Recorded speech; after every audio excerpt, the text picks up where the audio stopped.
Alrighty, so here we are with the last lesson of Chapter 8, which is Analyzing Decisions. So we are going to figure out how to explain that probability can be used to help determine if good decisions are made and use probabilities to analyze decisions and strategies. So we will reference a few things from our previous probability chapter or sections with independent and dependent and things like that. So either way, those are our objectives.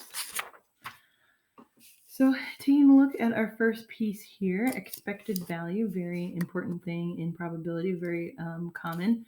It's the weighted average of the numerical outcomes of a probability or of experiment. Okay, so the idea is that it's weighted because it's happened before and we're expecting to see what that result is, or because we know the theoretical probability, we can determine it. So expected value is in an experiment with k events, so k things are happening. N sub k represents the value of each individual event. So again, n's are the value of each individual event. For instance, in a dice, okay, the value would be 1 through 6. All right. And p, in parentheses n sub k, represents the probability of that thing occurring. So for instance, if you wanted the probability of rolling a 6, you write it in this way. All right. So here's our outcomes in this case. They're saying the outcome is 1, 2, all the way to however many k events there are. The value of that individual event is here. So maybe it's a price, maybe it's a percentage, whatever it happens to be. And then the probability, again, is your percent, or a lot of times decimals. All righty.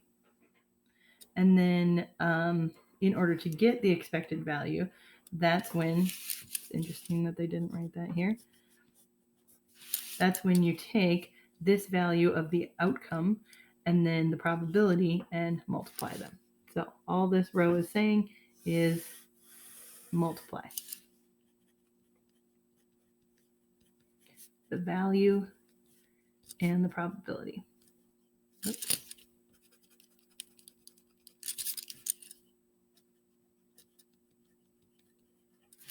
Alrighty. So again, expected value is the sum of all of those probabilities. All right.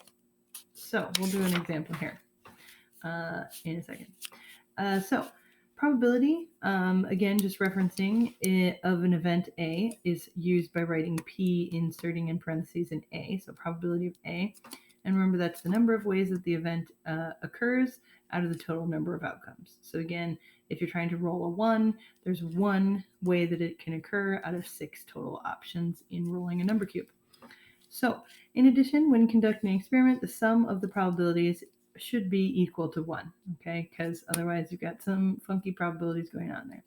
So for an experiment with events A, B, C, and D only, you would take the probability of A, B, C, and D, and they all equal 1. Or if you were going to be doing them as percents, you would have each of these percents added up, okay? But usually in mathematics, we don't tend to make it into a percent just because that's an extra step of the same exact number, but you can if you wish. All right, so the first expected value problem that we are going to figure out here is we have 6 sides of a number cube, and instead of 1 through 6, they're labeled 1, 1, 3, 3, 9, and 9, because why not? So we need to find what is the expected value of rolling this number cube. So turns out that each of the sides is 1/6 likely, right? There are 6 options. And so all we need to do is take the probability of rolling a 1, right? And then multiply it by the value of 1. Add that to the probability of getting a 1 again, multiplied by the 1. The next outcome is a 3, and we'll multiply it by the probability of getting a 3. And it continues on.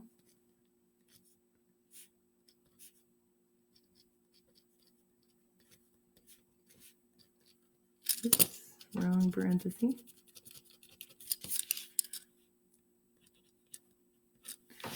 So again, all of these added up is going to be our expected value. All right. But the probability of rolling a 1 in a 6-sided die that's labeled with 2 1s is going to be 2/6 of the time, right? Then we're going to add to that, technically yes, but no. We're going to do them individually. So the probability of rolling a 1, assuming that this one is different than this one, maybe there's like a green background and a blue background, whatever. Then we're going to take the other 1 and multiply by its probability. The next number, 3, and multiply by its probability. 3 and its multiplied probability. 9 and its probability.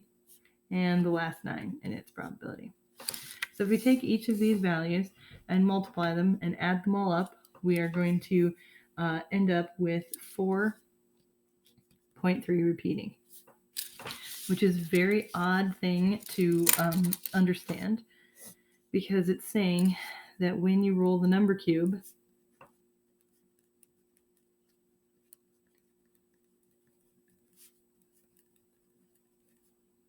how about this number cube? Because it's totally different.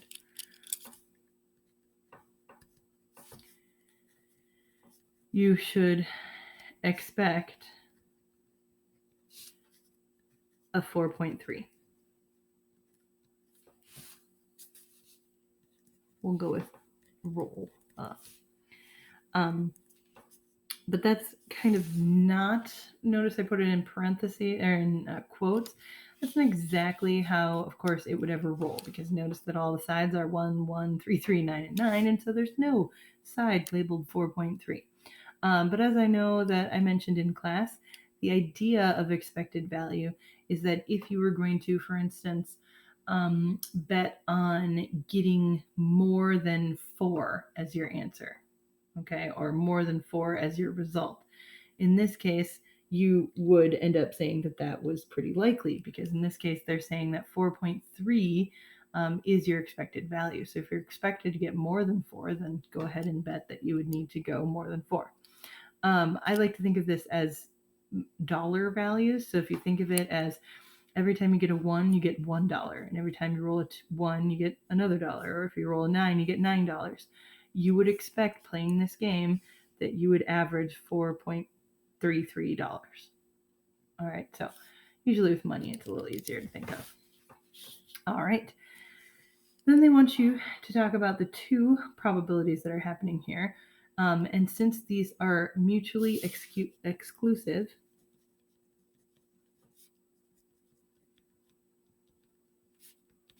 you are going to add the probabilities.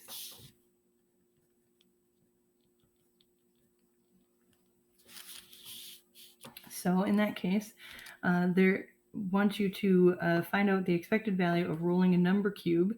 So we're talking about a regular number cube, one labeled as part A and then another as 1 through 6. So the probability of part A is going to be added to the probability of, or the expected value, of part A.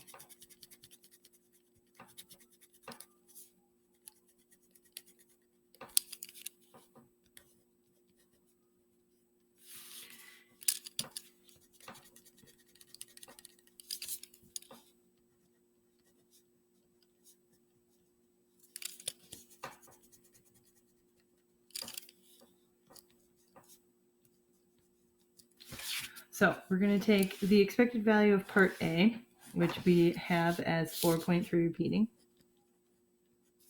and we're going to add it to the expected value of a 1 through 6 number cube.